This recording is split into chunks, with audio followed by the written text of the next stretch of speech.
Hello friends, my name is Dr. Rajendra Sahu. You are watching my YouTube channel Neuron Pain Clinic. पहले तो मैं काफ़ी सारे pen related topic उसका video लेके आया हूँ। आज एक कंडीशन बताता हूँ शोल्डर पेन के बारे में। लॉट ऑफ पेशेंट उनको शोल्डर पेन होता है।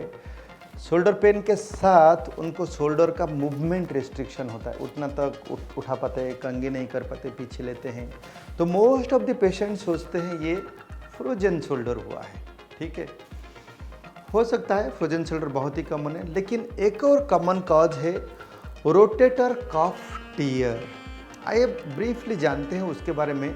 रोटेटर कफ टीयर क्या है, क्यों होता है और उसका इलाज क्या है, क्योंकि ये जानना बहुत ज़रूरी है कि आपका रोटेटर कफ टीयर है या फ्रोजन शोल्डर है। उसके हिसाब से ट्रीटमेंट प्लान कंप्लीटली चेंज हो जाता है।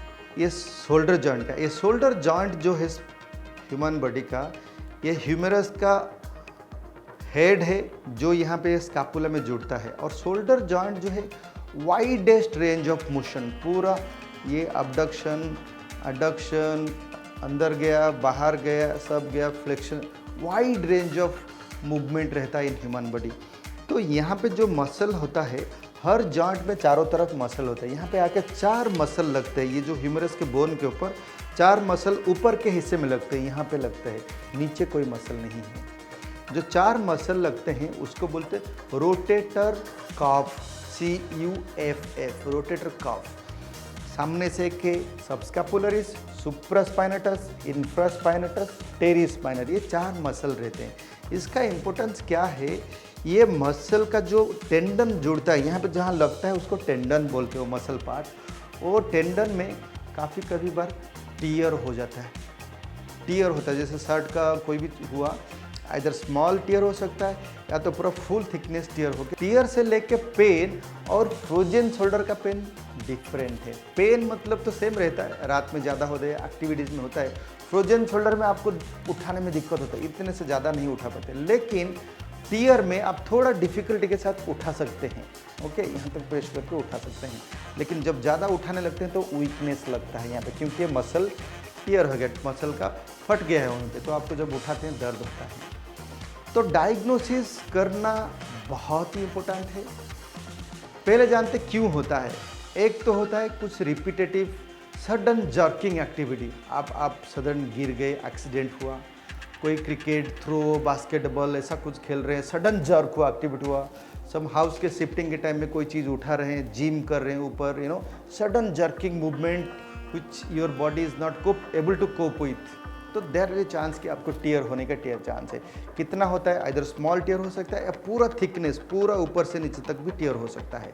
तो ये जो टीयर का भी क्लासिफिकेशन है, वो अल्ट्रासाउंड MRI का क्लासिफिकेशन पैटर्न है। टीयर का लोकेशन से लेके, थिकनेस के लेके, साइज से लेके भी डिफरेंस है। तो पहले टीयर को डायग्नोसिस करना कैसा है, टीयर और फ्रोजन शोल्डर।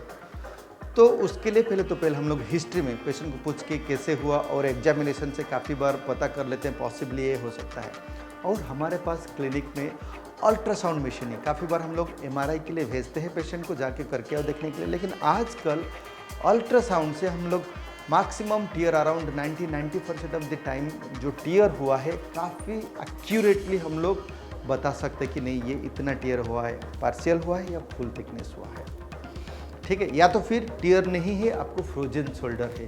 तो ये बहुत ही इंपॉर्टेंट है, early diagnosis, accurate diagnosis for proper treatment of the shoulder pain. तो नेक्स्ट क्या होता है, ट्रीटमेंट। जो पार्शियल टीयर होता है, मोस्ट ऑफ द टीयर उतना पेन थोड़ा होता है, लेकिन थोड़ा टाइम देने से जॉइंट का थेरापी, मेडिसिन, काफ़ी बार हम लोग जॉइंट में इंजेक्शन देते हैं, वो इन्फ्लामेशन कम करने के लिए हील हो जाता है, patients are back to their activities.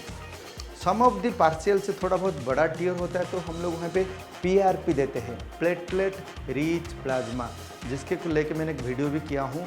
PRP या प्लाज्मा थेरेपी, आपका खुद का ब्लड लेके जो हम लोग सेंट्रीफ्यूज करते हैं, तो उसमें से काफ़ी सारे बहुत सारे प्लेटलेट रहता है, ग्रोथ फैक्टर, वहाँ पे इंजेक्शन देते हैं अल्ट्रासाउंड गाइडेड।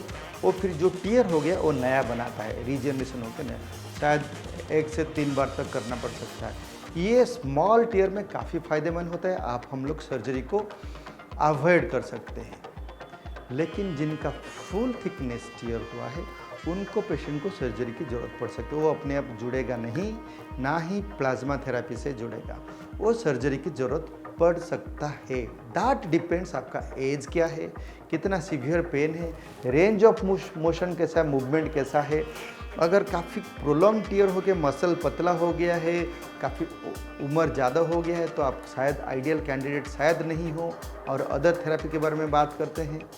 ये सब रहा मोटा मोटी treatment. But on top of that आपको रेगुलर वो एक्सरसाइज करना पड़ती है। ये बाकी जो मसल रहा, देखिए टीयर होने के बाद फिर भी आप हाथ उठा सकते हैं, क्योंकि ये वो सामने डेल्टॉइड है और अदर 3 मसल है जो आपको उठाने में हेल्प करता है। तो इसलिए चारों तरफ मसल को स्ट्रेचिंग स्ट्रेंथनिंग करना है, जो मेरा एक और वीडियो भी है वो आप भी देख सकते हैं। तो दोस्तों ये रहा एक और इंटरेस्टिंग रोटेटर कफ डिजीज या रोटेटर कफ टीयर जो फ्रोजन शोल्डर में डिफरेंस है। आज ए पेशेंट वो भी आपको जानना आइडिया होना ज़रूरी है, क्योंकि हमने काफ़ी बार प्रैक्टिस में देखा है पेशेंट फ्रोजन शोल्डर होके बहुत महीने सालों तक इधर उधर ट्रीटमेंट करके लेते आ रहे हैं। देखिए आए हमारे पास आए, देखे तो ये तो टीयर ही था। तो पहले डायग्नोज किए होते तो treatment would have been earlier, better and quick recovery. Thank you for watching this video, and if you like it you can subscribe। आपणकर फ्रेंड फैमिली मेंबर के सब्सक्राइब करूँ, शेयर करूँ। Keep watching my YouTube channel. Thank you.